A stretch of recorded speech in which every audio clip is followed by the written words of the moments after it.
ไม่นี่มันความพิเศษอันนี้เสียงดีเลย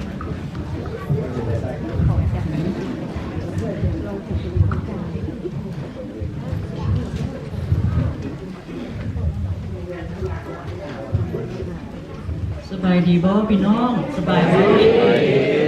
ปัญหาสบายดีปัญหาก็แต่งน้อยปัญหาก็ได้รอบซ่อมทั้งคนเฉยเดียว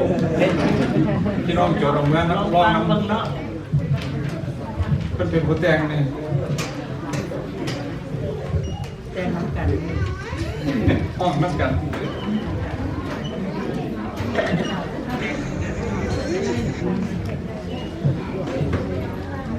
บอกตัวอะไร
พบกัน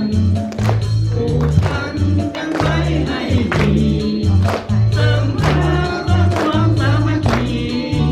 เสริมหาความสามัคคีเมื่อใจพระทำดีส่วนให้เราหากันเมื่อห่างกันไว้อย่าอยู่ใส่ก็อย่าลืมแต่เจ้ามาเข้าให้สุดใจศรัทธาอธิษฐานทุกวันเวลามาสักการนั้นนาอย่าลืมพบกันเบิกทางยิ้มเย็นแจ่มใสข้าเจ้าอย่าอวยพรใครพวกเราเห็นใจรักใสพระพรยิ่งใหญ่จะได้รับทุกคน